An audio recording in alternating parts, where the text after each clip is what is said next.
Bueno, les confieso que estoy nerviosa porque siempre me pone nerviosa hablar de Dios. Es algo de lo cual uno nunca es digno, pero es bueno que me sienta nerviosa porque en mi debilidad es donde se puede expresar su grandeza. De manera que estoy segura que no me voy a expresar yo, sino que se exprese Él, que es el importante.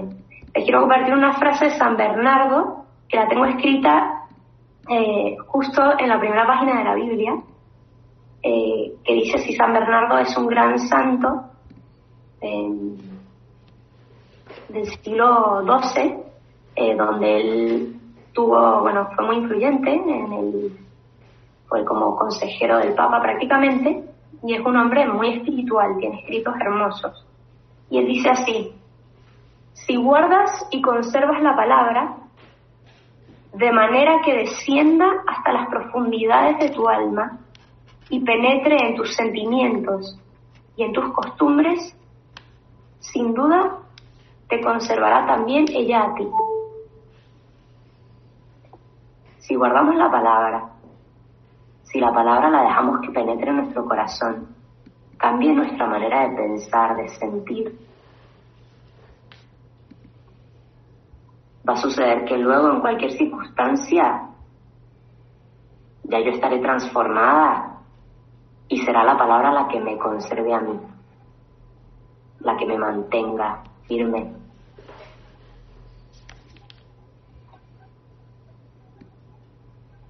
Bueno, dos cosas que es importante que quien tenga mucho tiempo y quiera estudiar mucho,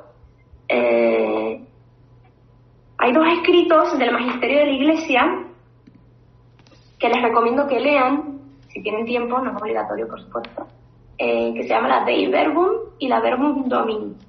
Se los digo porque está en idioma latín, Dei Verbum y Verbum Domini. Son dos escritos muy importantes porque explican cuál es la naturaleza de la escritura, de la palabra de Dios, y cuál es su relación con la tradición de la Iglesia y cómo deberíamos nosotros interpretar la escritura, ¿no? Entonces yo les hago una pregunta y sí, quiero que participen en la medida que se pueda, por lo menos así sea por escrito, lo que puedan. Es que si yo tomo un libro cualquiera, ¿no? Me encuentro con un libro, si es un libro de biología, ¿no? Yo no espero encontrar en él recetas de cocina, ¿verdad? Tengo que saber qué es lo que me ofrece ese libro para ver qué voy a buscar en él. Entonces, por eso este primer encuentro que vamos a tener se va a centrar en esta pregunta, en tratar de responder esta pregunta. ¿Cómo introducirse adecuadamente a las Sagradas Escrituras? ¿Cómo nos podemos introducir a las Sagradas Escrituras? ¿Cómo podemos acercarnos a ellas sin esperar que nos va a dar, por ejemplo, el cómo fue la explicación científica de la creación del mundo? No es un libro científico, no nos va a dar esa información. O cómo obtener la historia cronológica de cómo fueron los pueblos desde Abraham hasta ahora, tampoco nos va a ofrecer eso, porque no es un libro de historia. Entonces, ¿qué nos ofrece este libro? Primera cosa que tenemos que saber es que si alguien nos dice, la escritura es igual a la revelación, partimos uno más atrás. Hay 5 religiones, ¿no?, principales. Los demás son sectas o otras formas de fe que se van como saliendo de estas 5 religiones. ¿Cuáles son las 5 religiones? ¿Alguien me puede decir alguna? Escríbalas, dígalas, como les quiera. Los judíos. Judaísmo. Bien, judaísmo. ¿Qué más? Está fácil. Bien, el islamismo, el cristianismo, el hinduismo, y me falta una. El islamismo, budismo. Budismo, muy bien. Islamismo, judaísmo, cristianismo, hinduismo y budismo. De esos 5, 3 son monoteístas y creen en un único Dios, en el mismo, a grandes rasgos. ¿Cuáles son? Cristianismo, judaísmo y islamismo. Bien, exactamente. El islamismo es, en palabras nuestras, musulmán, ¿sí? Ajá. Entonces, ahora, estas 5 religiones, de estas 5, 4 de estas religiones son lo que llamaríamos, bueno, las 5 son religiones ascendientes. Son ascendientes en el sentido que es el hombre el que busca a Dios, el hombre asciende hacia Dios. Solo una de estas religiones es descendiente. Dios baja al hombre. Gran escándalo. Dios baja al hombre. Dios perfecto, omnipotente, divino, puro, baja a lo finito, a lo impuro, a lo temporal. Gran escándalo, cristianismo, ¿no? Bien, en esta... ¿Y cómo sabemos esto? Porque Dios se nos ha revelado. Dios se nos muestra. Entonces, cuando hablamos de revelación, ¿y nosotros cómo sabemos que Dios se nos revela? Pues una de las fuentes principales es precisamente este divino libro. Pero hay 2 fuentes, no solo una. Alguien me puede decir, si una de las fuentes de la revelación es la Escritura, nos falta otra. ¿Cuál es? Porque yo no soy protestante. No solo es la Escritura. ¿Qué más? La espiritualidad.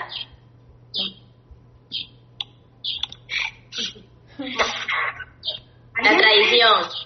Bien, muy bien. Testimonio amigos. ¿La qué? Testimonio amigos. Bien, pero el testimonio de los amigos más importantes, los apóstoles y todos los santos, que es la tradición. ¿Sí?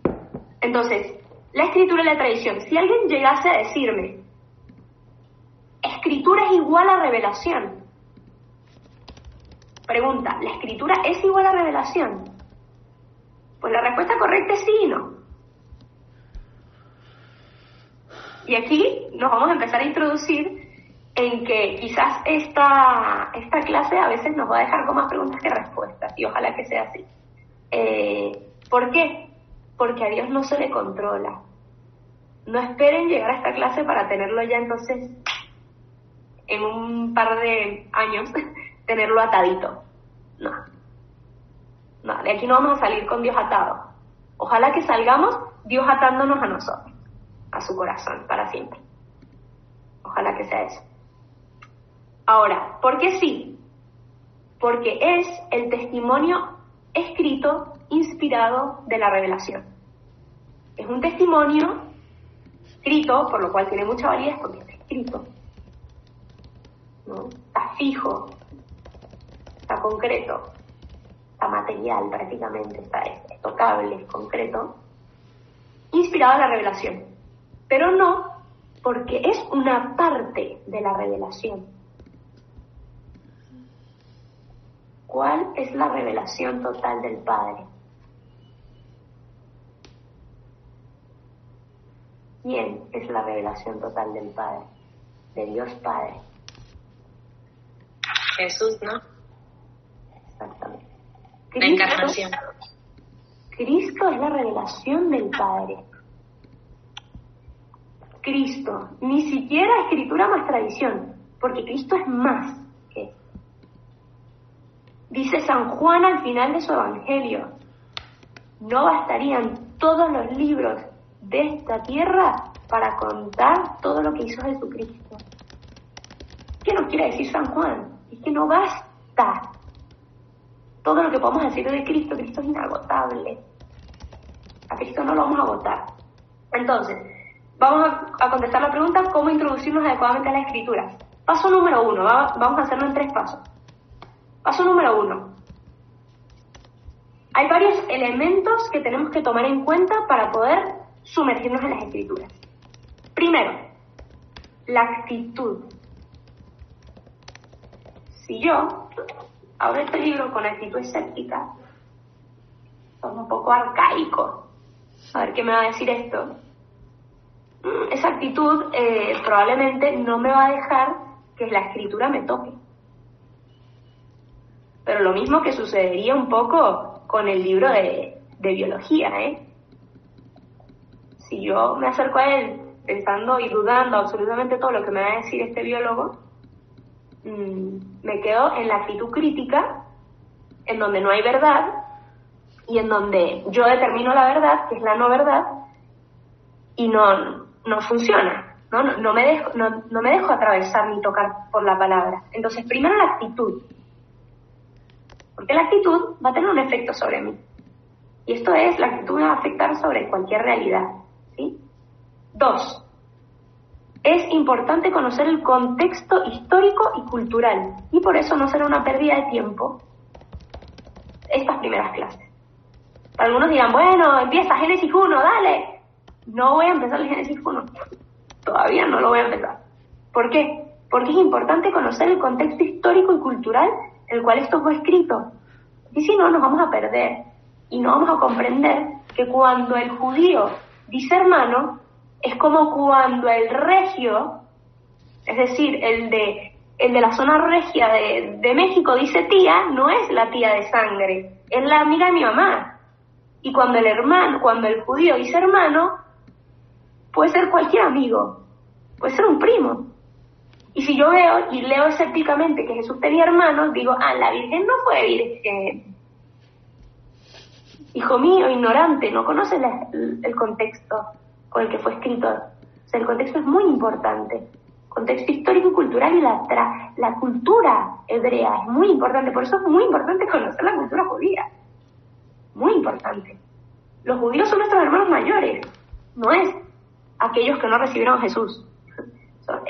Son hermanos mayores de los cuales tenemos mucho que aprender. Tercero, a las escrituras se entra con el corazón. Pero el corazón en hebreo no significa lo mismo que nosotros, no es un órgano, ni es. El corazón para los hebreos tienen una antropología muy unificada.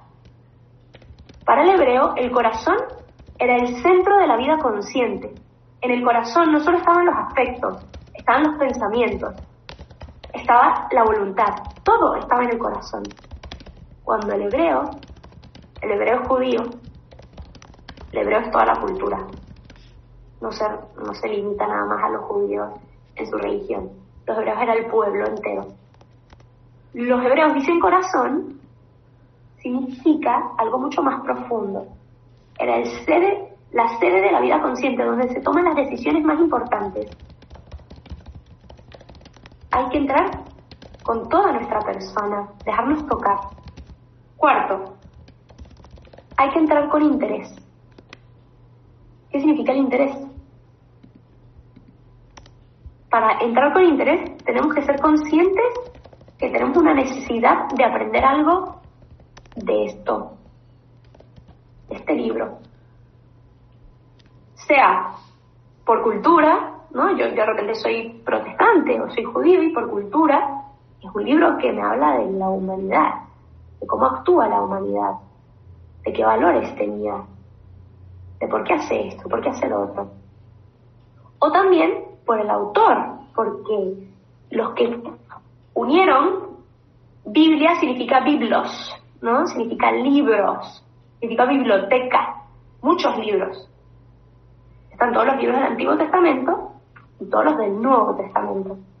Es curioso cuando decimos, sí, lo leí un evangelio, y lo leímos del libro del profeta Isaías. No es un evangelio. Evangelio hay 4. Mateo, Lucas, Marcos y Juan. Esos son los evangelios. Todo lo demás no se llaman evangelios. Son libros de la Biblia. Y los evangelios son 4 libros más. No 4 libros más en el sentido de que unos más porque son muy importantes, sino que son otros libros. ¿Alguien me puede decir la totalidad de los libros de la Biblia? un número. ¿Cuántos creen que hay? Bien, 72. Muy bien. 73. Muy bien. Bueno, estamos por ahí, ¿eh? Muy bien. Esa cantidad de libros, y nosotros conocemos, y ni siquiera 4. ¿Quién de las personas que está aquí se ha leído por lo menos un libro de la Biblia entero? Una manito. Vale. ¿Quién? 5 libros de la Biblia enteros. El Apocalipsis. 5. Ahí vi una manito, otra manito. Bueno, muy bien. Tarea número 1. Empiécense a leer el Génesis. Ustedes solitos en su casa empiezan a leer el Génesis. ¿Sí? No, hay cosas que no van a entender, no pasa nada, lo iremos entendiendo, pero empiecen a leer. Es importante leer. Perdón, Mari. Bueno, ok. Con interés. Porque, por la cultura, porque el autor es Dios, eso dicen. Hay gente que dice que el libro fue escrito por Dios. No como los musulmanes, que bajó el libro y le cayó a alguien a Mahoma en la cabeza, no. Sino, es diferente. Y esto también lo vamos a hablar, ¿no? El tema de la encarnación. Pero también para aprender y crecer. Este libro nos puede hacer aprender y crecer, fuera ya de que seamos católicos o no. 5, conocer la intención del autor. ¿Qué es lo que quería expresar el autor? De nuevo, si yo me acerco a un libro de geología, no puedo esperar que me dé historia. No puedo esperar encontrarme con poemas ni recetas de cocina. El autor no esperaba eso de ese libro. ¿Qué es? Y les pregunto, a ver si alguien se lo acuerda. ¿Cuál es la intención del autor? El autor es el Espíritu Santo, ¿vale? Para quitarles esa complicación. ¿Cuál es la intención del autor? ¿Cuál creen ustedes? Lancen. Lo que se les ocurre. Unirnos a Dios. Perfecto. Tener una relación personal con Dios. Por lo tanto, si nosotros entramos aquí con mera curiosidad y no queriendo tener una relación personal con Dios, no vamos a reportar el fruto que este libro quiere reportar en nosotros. 6, historicidad de los cuentos narrados. No todo es histórico porque el libro no tiene este fin, pero lo que sí podemos saber es que las personas que escribieron el libro, los diferentes libros, inspirados por el Espíritu Santo, bien, Tita, descubrir el proyecto que Dios tiene para el hombre, la historia de salvación, bien. La historicidad. Las personas que lo escribieron, inspiradas, querían dar un testimonio de realidades que sucedieron, para manifestar algo que ellos creían, algo que creen esas personas, y para instruir a otros sobre este mensaje. Obviamente es un libro religioso, Entonces, no lo podemos leer como un libro histórico, ni como un libro científico que narra cómo fue el Big Bang. No va a suceder esto aquí. ¿Sí? Y por último, 2 últimos puntos, es importante conocer los géneros literarios. De nuevo, hay libros en la Biblia que nos los vamos a encontrar en forma de prosa. Hay libros que nos los vamos a encontrar, hay libros que tienen el género literario histórico, entonces va a ser mucho más narrativo desde la cronología de los hechos y demás. Los 2 libros que se llaman Crónicas 1 y Crónicas 2, y hay un libro en la Biblia que se llama Crónicas.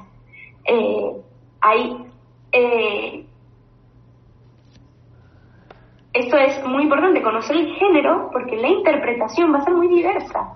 Yo no puedo interpretar el libro de los Salmos como interpreto el libro de Crónicas. Son géneros literarios diversos, ¿sí? Y por último, hay que hacer una lectura unitaria. Yo no puedo sacar de su contexto. No puedo agarrar una frase y sacarla de su contexto. Es que dice que entonces no podían tocar a las mujeres cuando tuviesen la menstruación. ¡Qué horror! Tipo, qué machista la Biblia. Comprende la historia, la cultura, el momento, el cómo se relacionaban. Hay muchas cosas que hay que comprender. No pequemos de intrusismo. ¿Qué es el intrusismo? Es hablar de las cosas trascendentes sin saber, ¿no? Es decir, algunas cosas, no, esto sí, esto no, cuando sabemos, mejor voy a investigar un poquito y vengo. Bueno, este es el primer paso, hay que tener todos como estos elementos claros. Segundo paso, y esto es un elemento decisivo, les comparto pantalla para que comprendamos mejor lo que les quiero decir, porque quiero hacer una pizarra. A ver, me perdonan mis dibujos, pero bueno, vamos a tratar de explicar esto con fórmulas matemáticas, que va a ser más sencillo para algunos y más complejo para otros. A ver, ahí ven mi pizarra. A mí no me aparece nada, Mari. No sé si soy la única. A ver, ahora. A mí tampoco me aparece. No. Sí, en negro. ¿Me dicen ahora? No tenemos que ver nada de matemática. Todavía no aparece nada. Ahí está, María. Y ahora sí, estamos. Perfecto. Okay. Este segundo paso es decisivo, así que presten atención. Antes no voy a empezar a dibujar todavía nada, pero les hago una pregunta. ¿Quién entiende mejor un poema de amor? ¿El que estaba enamorado o el que no ha estado enamorado? El que estaba enamorado. Exactamente. Entiende mejor una persona que no está enamorado, se puede entender y lo lee, y a nivel mental lo lee, pero no le traspasa si no ha estado enamorado, porque esa experiencia te va a llevar a tener como una transformación interior de prácticamente llevarte hasta las lágrimas, porque te va a llevar a esta experiencia de amor que ya tú tuviste. Entonces, ¿a qué voy? Las personas que escribieron este libro tuvieron una experiencia.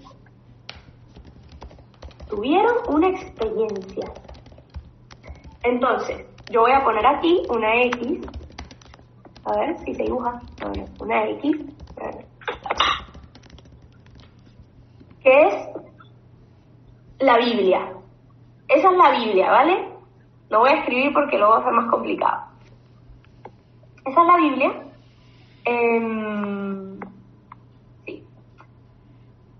O pónganle ustedes el poema de amor. Y esta soy yo. O tú, quien quiera. Que es el lector. ¿Sí? Ahí está el poema de amor y el lector.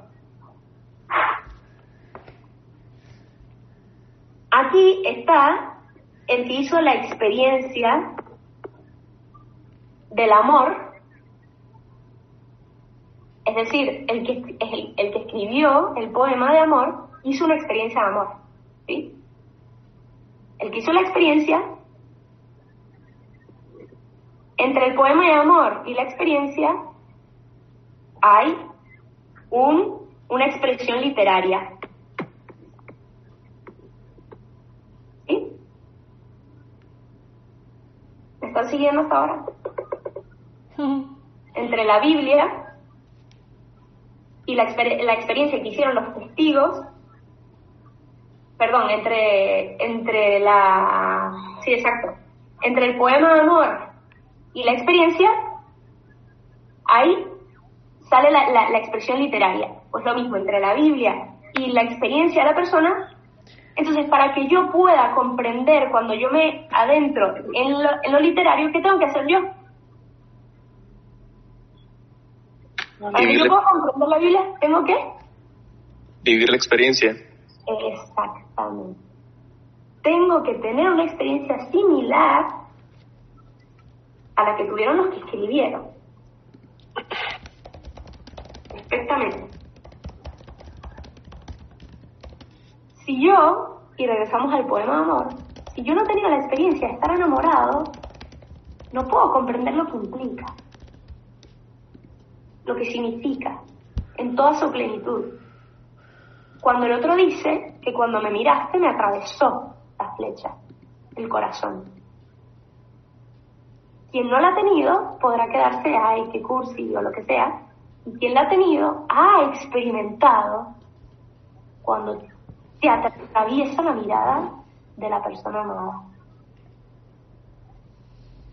Lo mismo, no podemos comprender cuando en Juan, en el Evangelio de Juan, y voy a ir, que lo quiero leer exactamente, no podemos comprender cuando en Juan 1:35 dice que habían 2 discípulos caminando. Al día siguiente estaba Juan con 2 de sus discípulos, estaba Juan el Bautista con 2 de sus discípulos, y Juan el Bautista ve que pasa Jesús.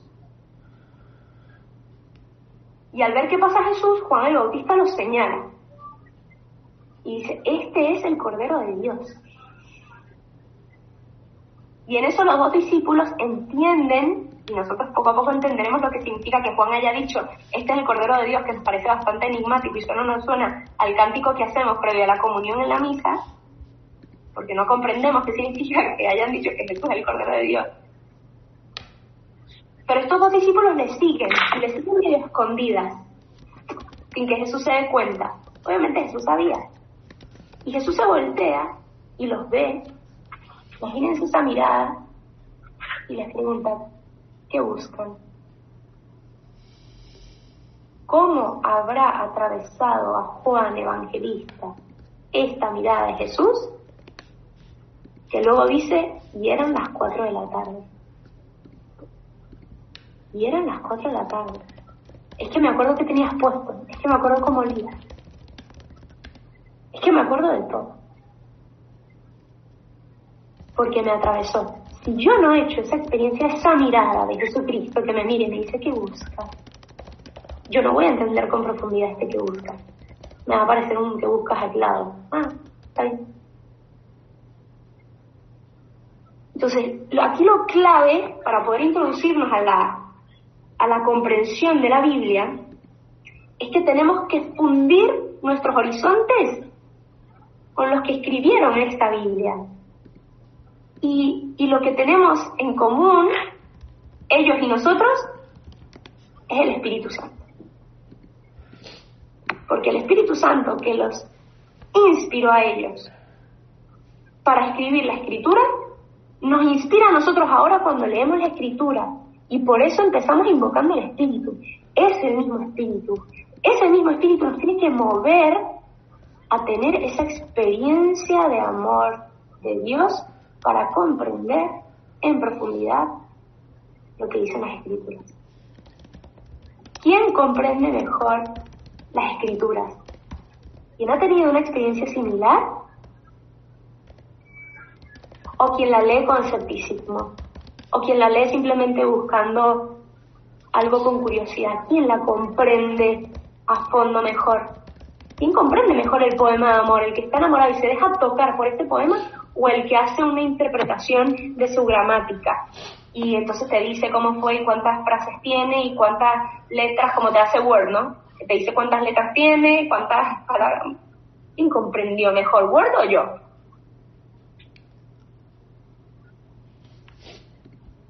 Y muchas veces nos introducimos a la escritura con esa actitud de Word, ¿no? Contando las palabras y no dejándonos tocar por esa experiencia. La Biblia, entonces, es una expresión literaria de una experiencia. ¿Y esta experiencia qué es? Es un camino de convivencia con un hombre excepcional, real, humano, histórico, que al morir nada de la vida de este hombre prometía. Luego les puedo compartir un escrito, que es el prólogo de un libro que se llama Jesús de Nazaret, Misterio y Vida de Jesús de Nazaret de Descalzo, ¿cómo se llama? Hombre. Un sacerdote español, y que él habla y dice: ¿quién hubiese dicho que un pescador, con 12 pescadores más, muertos de hambre, en medio de Palestina, uno de los países más pobres, ¿a quién hubiese dado un peso creyendo que el mensaje de ese pescador iba a llegar hasta los confines de la tierra argentina? ¿Quién daría un peso? Pues algo importante tendría, ¿no?, que decirnos. Porque, ojo, nosotros leemos la Biblia católica, que es la Biblia completa, que se ilumina precisamente el centro de la Biblia, para nosotros son los evangelios, ¿no? Y desde el evangelio, desde la vida de Cristo, comprendemos la unidad de la Biblia. Entonces, por eso la experiencia central es la experiencia que tuvieron los apóstoles. Porque nosotros estamos en el tiempo después de Cristo, gracias a Dios, y tenemos la Eucaristía, y tenemos cosas maravillosas que no tenían antes, pues antes de Cristo, ¿no?, obviamente. Entonces, el Nuevo Testamento, puntualmente, es la expresión literaria de hombres que vivieron junto a Jesús. Y tuvieron una experiencia tal que los llevó a mover su voluntad hasta tal punto que dieron su vida. Casi todos mueren como mártires. Entonces, si nosotros despejamos esa incógnita, ¿cuál fue esa experiencia? El segundo paso es el tener una experiencia similar a la que tuvieron los que escribieron la Biblia, ¿sí? Entonces, si tenemos que despejar esa incógnita, ¿qué diríamos? ¿Cuáles son, qué conforman la experiencia similar? ¿Qué dirían ustedes? El vivir con Jesús, pero ¿qué más?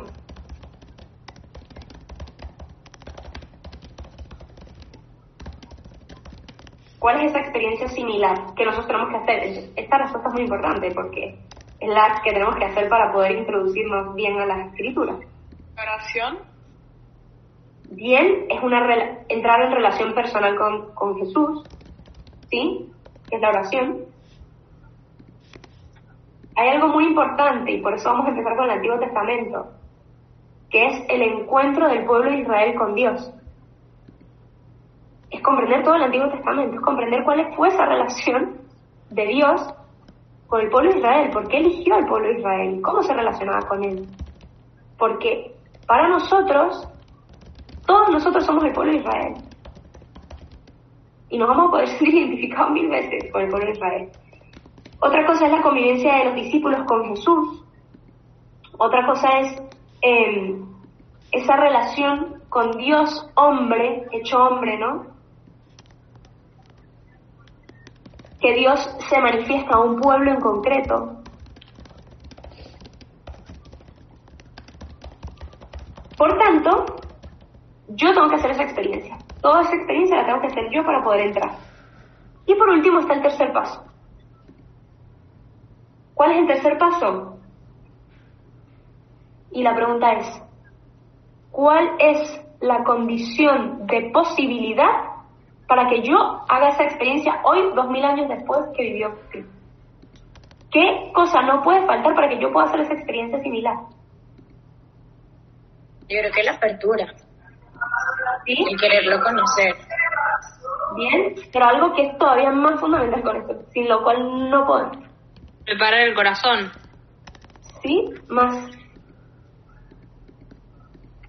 Tratar de ponernos en sus zapatos, digamos, como de tratar de comprender no solo lo que está diciendo, sino que el contexto y todo eso, como dijiste antes. A ver, más. ¿Perdón? ¿La Eucaristía o los sacramentos? Más. Sí, o sea, va por ahí, pero... No, ya está. ¿Cómo? La Santísima Trinidad. Bien. Este ejercicio de pensar es importante. A ver, ¿Cuál es la condición de posibilidad que yo hoy me pueda encontrar con Cristo y tener una relación con Él? Es que Cristo esté vivo. Es que Cristo hoy viva y que yo me pueda encontrar realmente con Él. Porque si no, tipo, nuestra religión es mitología. Entonces, pregunta central. ¿Queremos que Cristo realmente está vivo? ¿Lo creemos real, ¿Creemos que Cristo está vivo? ¿Que podemos tener una relación como la que tuvieron sus discípulos hace 2000 años? ¿Lo creemos? Ahora, esta es la única condición real y objetiva para que yo pueda tener ese encuentro con Cristo, que Él esté vivo, que Él esté en algún lugar en donde yo lo pueda encontrar. Y la pregunta siguiente es, ¿dónde y cómo sigue vivo? Y ahora sí, lo que habían dicho algunas. Bueno, la Eucaristía. Perfecto. En la Eucaristía, ¿dónde más? En los sacramentos. ¿Dónde más? En la tradición. Bien, ¿dónde más? En la oración. Bien, En la Biblia. ¿dónde más? En la Biblia. La Sagrada Escritura. De que nos manda la Biblia. Bien. Exactamente. En la Biblia y en la tradición. Pero en el fondo, ¿dónde está Cristo vivo? En mí. ¿En qué comunidad? ¿En qué comunidad está Cristo vivo? Cristiana. En la iglesia. En la iglesia, pero ojo con este término. La iglesia, el Espíritu Santo, no actúa en los confines visibles de la iglesia, es decir, en los bautizados. La iglesia incluso abarca, la iglesia invisible abarca más allá, porque donde sea que haya bondad es porque el Espíritu Santo está presente. Donde haya bondad y verdad, el Espíritu Santo ha puesto semillas. Ahora, la plenitud del Espíritu está en la iglesia. La plenitud. No porque nosotros somos lo máximo, ojito con esto. Es porque así Cristo lo quiso. Y porque aunque nosotros hemos hecho y deshecho impresionantemente, en la época de Napoleón fue y le dijo a un cardenal o un obispo, ahora no me acuerdo, y le dijo, ¿sabes qué? Yo voy a destruir la iglesia. ¿Y qué le dijo este obispo? Le dijo, pues inténtalo, porque si nosotros desde dentro no hemos podido, no sé si tú vas a poder, ¿no? Con nuestros pecados y no ha podido, ¿por qué? ¿Qué dijo Jesucristo? Que la reconstruiría. ¿Y qué dijo? Que el fuego del infierno no prevalecería. O sea, que nada prevalecería sobre su iglesia, porque Él la mantendría. Y así llegamos a ser una iglesia chiquitita. El Espíritu Santo actúa. Es el Espíritu Santo, no nosotros. Entonces, pero si está en la iglesia, y en la iglesia está en la Biblia, en la tradición, en la Eucaristía, en los sacramentos, pero también está, y porque ahí alguien dijo en mí, es decir, en los cristianos. Esto es importante. Pero en los cristianos que están transformados, que vivimos transformados, que dejamos que la gracia nos transforme, no que simplemente aprendemos conceptos de Dios, nos dejamos que nos transforme a través de los sacramentos, a través del contacto asiduo con la Eucaristía, en la oración, con las Escrituras. Y también lo vemos por sus frutos, en los efectos que ha creado en la humanidad. Efectos buenos, obviamente, los efectos malos vienen de nosotros. Y para esto es clave tener, y una por aquí lo dijo, fe. Fe. Porque ahora no podemos tener a Cristo así, y aunque mucha gente lo tuviese, en Marcos lo dice, final de Marcos, Jesucristo ascendiendo a los cielos, que fue el domingo pasado, Jesucristo estaba ascendiendo a los cielos, todos se postraron, y decía, todos se postraron, y algunos dudaban. Que así somos. Porque aunque lo tengamos de frente, dudamos, ¿no? Entonces la fe. La fe es un don de la libertad. yo tengo que acoger la fe. La fe no es simplemente porque se me dio en el bautismo. Yo tengo que querer. La fe es eclesial. Soy parte de un todo, de una familia. Y lo vivo en comunión con la iglesia. Yo no decido cuándo y cómo, de qué manera. Sería un poco soberbio de mi parte, ¿no? Yo digo cómo. Y luego es apostólica, ¿no? Viene por tradición. Y todos acá hemos recibido la fe por tradición, ¿eh? Dicen que el órgano central de la fe es el oído, porque la fe nos ha sido transmitida por un otro, o sea, por mi mamá, mi abuelita, la monjita de mi colegio, el padrecito, quien sea. Alguien me habló de Cristo. Es transmitida.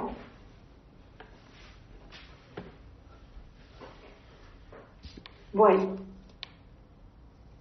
el encuentro con Cristo dilata la razón. ¿Por qué dilata la razón? Porque crea una categoría de posibilidad. Es decir, nos viene esa pregunta, porque aunque tengamos mucha fe, tiene que haber esa pregunta. ¿Y si esto fuese real? No sé si han tenido la suerte de ir a Tierra Santa y de meter la mano en el hoyo donde estaba la cruz de Cristo, o besar el lugar donde por tradición se cree que fue donde nació Cristo, o de pisar las tierras que rodean el mar de Galilea y ver lo que los ojos de Cristo vieron. Pero es muy fuerte, porque ahí viene mucho la pregunta, es decir, ¿y si esto es real? Esto es una locura. Dios hizo hombre. Es una locura. Pues estamos acostumbrados y qué linda Navidad y tal. Pero es que el creador del cielo y la tierra, el que creó el Nahuel Huapi, se hizo un bebecito. Se hizo hombre.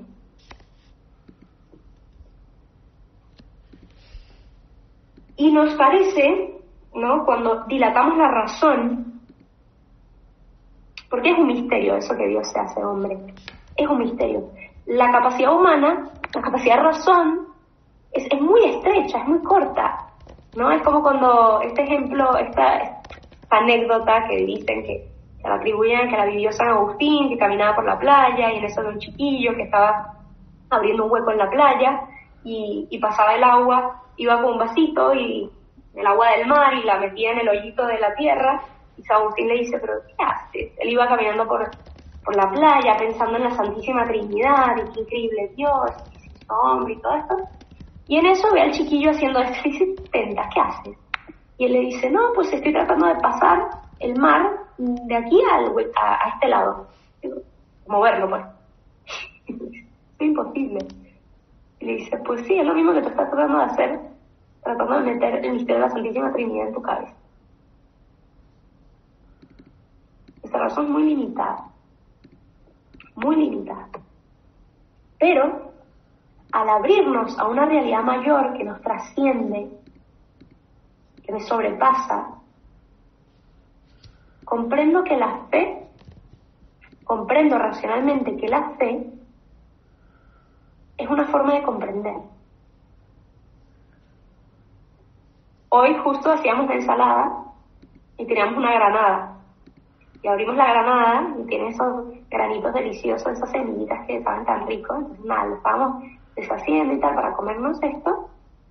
Y qué curioso, ¿no? Nos pusimos a hablar sobre las frutas, ¿no? Que fíjate que perfecto, ¿no? Como están todos los granitos acá adentro, contenidos, y luego está el aguacate, la palta espectacular, que está riquísima.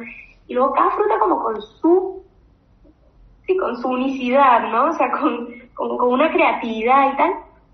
Yo le decía a Gonzalo, y pensar que hay gente que cree que esto fue fruto del azar, ¿no? Cuando el azar es desordenado en sí mismo, no, el azar no tiende al orden.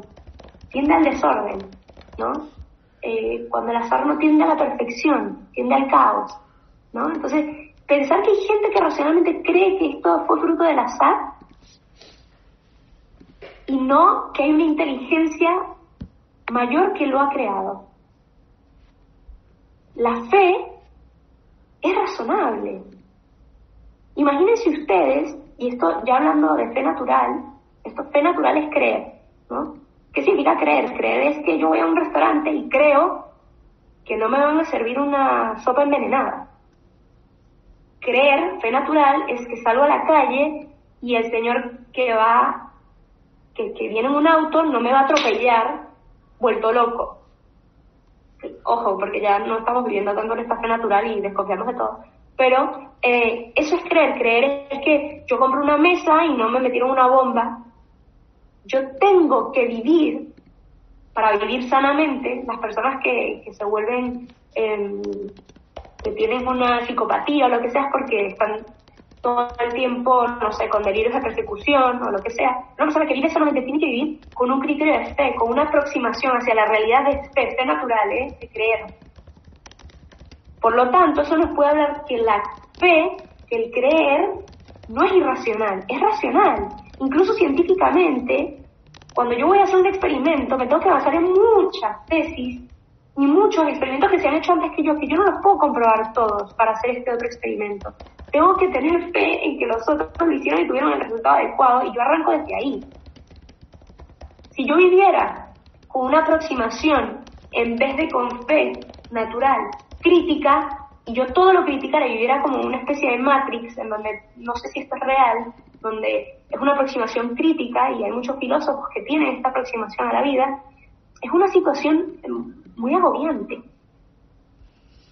Si nos tenemos que cuestionar absolutamente todo, no podemos vivir, no podemos avanzar.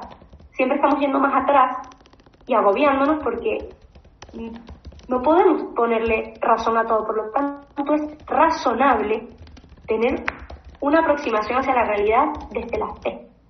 La fe es razonable. La fe no es irracional. Irracional sería creer que yo voy a poder fundamentar absolutamente todo. Entonces, esta posibilidad me amplía, ¿no? No me deja solo en los límites de mi razón, me abre una realidad sobrenatural que quizás yo no soy capaz de comprender con mi mera razón. Y por último, me desencadena la libertad. Me amplía la razón y me desencadena la libertad, por lo tanto me hace más humano. ¿Por qué? Porque esto me hace una posibilidad de optar. ¿Quiero creer en el bien que esto me ofrece o no quiero? ¿Quiero optar? ¿Me quiero adherir a Dios o no? El bien es atractivo por sí mismo y me lleva a la plenitud. Quien ha vivido en el bien te ensancha y lo sabes. Bueno, vamos a terminar citando un texto de la Pontificia Comisión Bíblica. La Pontificia Comisión Bíblica es el órgano supremo de la Iglesia que se encarga sobre la actualización de la exégesis, es decir, sobre la actualización de la interpretación de la Biblia. Y ellos sacaron un texto que se llama Interpretación de la Biblia en la Iglesia. Y voy a ver si lo puedo abrir, porque lo tenía aquí abierto, pero no está tomando.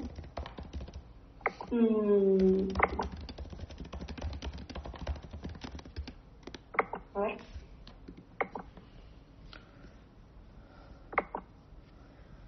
Bueno, primero aprovecho paréntesis y que hagan preguntas. Este es el momento de las preguntas. Mari, yo tengo una pregunta, pero para mis anotaciones, sorry, para poderlo entender un poquito mejor. El primer paso era la parte de la actitud y desglosaste todo, ¿no? La parte del contexto, de entrar en el corazón, de conocer la cultura, la intención del autor y todo eso. El segundo sé que es la parte de la ecuación, pero no sé qué título ponerle. Es hacer una experiencia similar a lo que tuvieron los testigos, a la del autor. La tercera la coloqué como las preguntas, ¿no? De la condición para encontrarme con Dios, de que dónde esté vivo y eso. Y la tercera sería la de que la libertad me desencadena. Esa es la tercera. La tercera es la de condición de posibilidad, y dentro de la tercera es la apertura de la razón, que la fe es razonable, Okay. y la dilatación de la libertad. ¿Y la 4 cuál es? ¿O no hay 4? No. Son 3 pasos. Okay. Bueno, ¿alguien más? Mari, una pregunta. Viste que leíste una frase re linda al principio de que la tenés anotada en tu Biblia, está anotando y me quedé en la mitad, la que después le revuelta. Sí.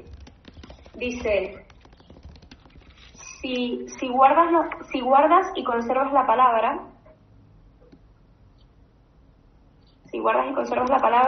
de manera que descienda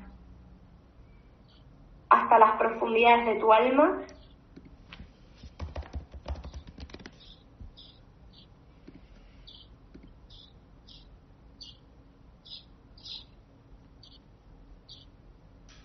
y penetre en tus sentimientos y en tus costumbres,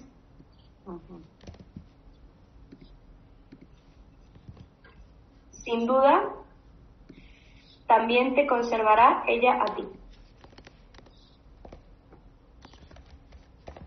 Gracias.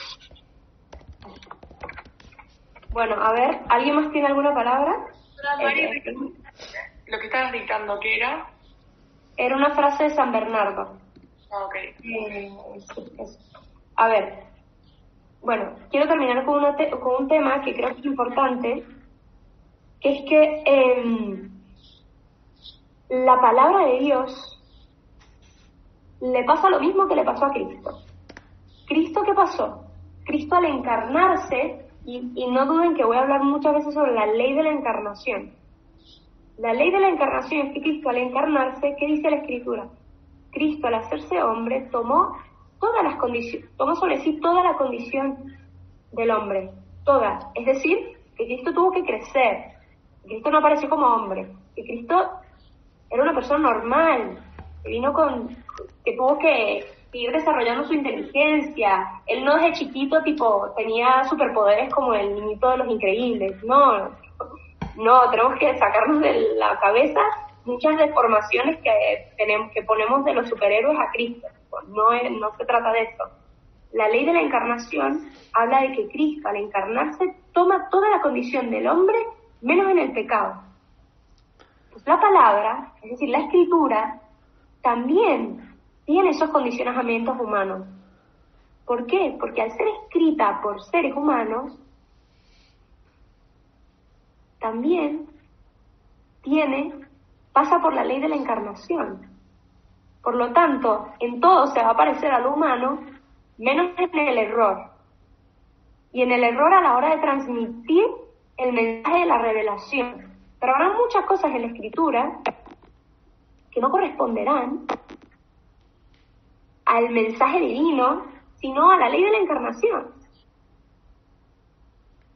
La ley de la encarnación es que es increíble que lo tengamos aquí concreto y escrito y maravilloso, pero que tendrá sus cosas y dificultades para entender. Otra cosa importante es que la finalidad de la Escritura, ¿se acuerdan que lo hablamos? ¿Cuál es la intención del autor y cuál es la finalidad de la Escritura? Es poner a los creyentes en relación personal con Dios. Estas clases son para eso. Es ponernos en relación personal con Dios. Si lo que tenemos es pura curiosidad para conocer, no nos va a servir de mucho. Quizás algo de curiosidad nos va a cubrir, pero en realidad lo que importa es que esto nos lleve a una relación personal con Dios. Y por eso el trabajo intelectual tiene que estar sostenido por un impulso a la vida espiritual. Chicos, personas, adultos, todos aquí, tenemos que rezar. Tenemos que rezar. Tenemos que conocer los escritos de la Iglesia. Tenemos que ser fieles a lo que la Iglesia nos regala. No se vale Jesús y la Iglesia no, si no conocemos lo que la Iglesia es. No se vale.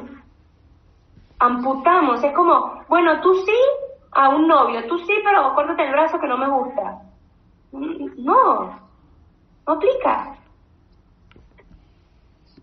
Entonces tenemos que rezar. El trabajo intelectual tendrá que ir muy unido al impulso a la vida espiritual. Esto ojalá que nutra nuestra vida espiritual y nos eleve a Dios. Y por último... Para Mari, te paso una pregunta antes de que sigas el anterior.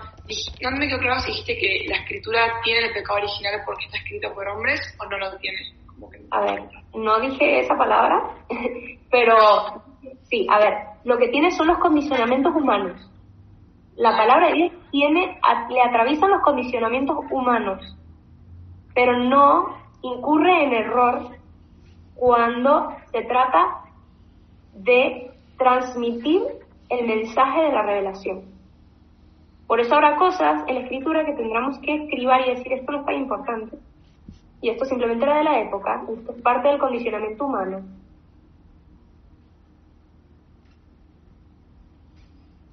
Jesús era semejante en todo al hombre, menos en el pecado. La palabra será semejante en todo, menos en el error. Bueno, con esto acabamos, para acabar a tiempo.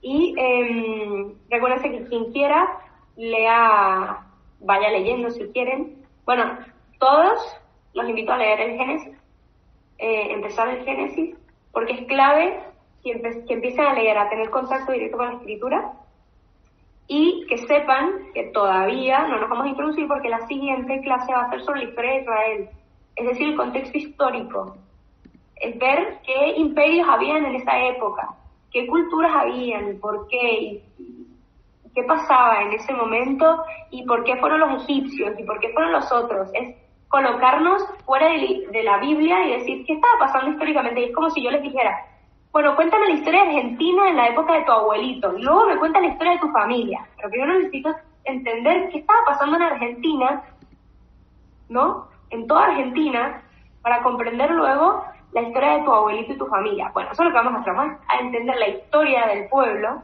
de la época, y luego ya nos sumergimos en la historia de este pueblo, que vivía en un contexto, ¿sí?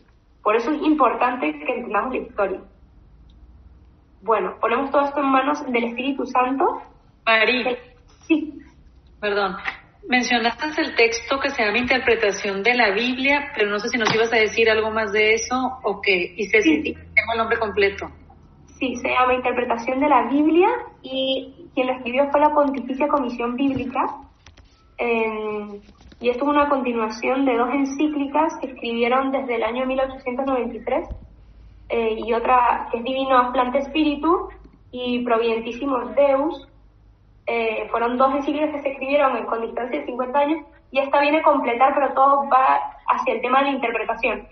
Y en el fondo es porque va a surgir la pregunta, bueno, ¿pero por qué la interpretación de la Iglesia es la correcta a la hora de leer la Biblia? Eso más adelante voy a puntualizar algunas cosas y por eso lo nombré. Es un documento muy interesante si lo quieres leer. Adelante. ¿Pontificia qué, Mari? ¿Cómo? ¿Pontificia qué? Comisión Bíblica. Clave, la Dei Verbum y la Verbum Domini, que son las más actuales. Eso es clave. Si quieren totalmente extra lo importante, léanse la Biblia. Si quieren ir a más a profundidad, léanse estos 2 documentos que les dije. Bueno, ponemos todo esto en las manos del Espíritu Santo.